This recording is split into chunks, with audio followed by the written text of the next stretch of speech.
ঠুস ঠুস অন্যায় কয় কি নাই কিরে বন্ধু চাকরির প্রস্তুতি কেমন নিতে আছো? কিসের প্রস্তুতি বেটা? চাকরি পাওয়া কি আমার জন্য কোনো ব্যাপার? ব্যাপার মানে এটার জন্য তো ব্যাপক পরিশ্রম করা লাগে। ওরা ডিম করা লাগে। আমি না নাতি, কি এর নাতি? আমি না যোদ্ধার নাতি। ঠুস ঠুস তো যোদ্ধার নাতি হয়েছে ভালো কথা, এখানে আবার চাকরির সাথে সম্পর্ক কি? আরে বেটা আমরা হচ্ছি প্রথম সারির লোক, আঙ্গু হিসাব তো আলাদা। আঙ্গ বাপ দাদারা তো সাহস করে যুদ্ধ করছে। মতো রে তোরা যাবি সিঁড়ি দিয়া আর আমরা যাবো লিপ দিয়া। বাপ দাদারা যুদ্ধ করছে এর লেগে তোরা কিছু না করেই তোকে এত সুযোগ। মাগো তারা কত সাহসের কাম করছে, তাগর একটা সম্মান দেওয়া লাগতো না?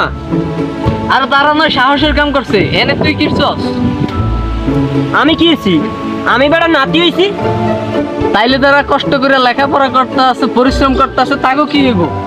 তাইলে তাগরও কোন নাতি হইতো? গুরু বেটা, এটা একটা নিয়ম হইলো? আরে বেটা এটাই তো নিয়ম। যে জায়গায় মেধার দাম নাই, পরিশ্রমের দাম নাই, ওইটার নিয়ম কয়। এটারে কি কয়? এটা অন্যায় কয়। এই তোর সমস্যা কি রে? তুই এত কথা কসকা? ভাই এতে বেশি বেশি করতেছে, এতে কোটার বিরুদ্ধে কথা কয়। এতে বিরুদ্ধে কথা কসকে? তোর মধ্যে কোনো যুদ্ধের কোনো চেতনা নাই? যুদ্ধের চেতনা আছে কিন্তু অন্যায়ের কোনো চেতনা নাই। কি নাই অন্যের বেটাটা? যেখানে ন্যায় নাই সেখানে আমি নাই। ওটা সংস্কার চাই, রাষ্ট্রের সংস্কার চাই। যতদিন দাবি না মানবো ততদিন মাপ নাই। ভাই না কইরা তারে দুটা ফিটা দে।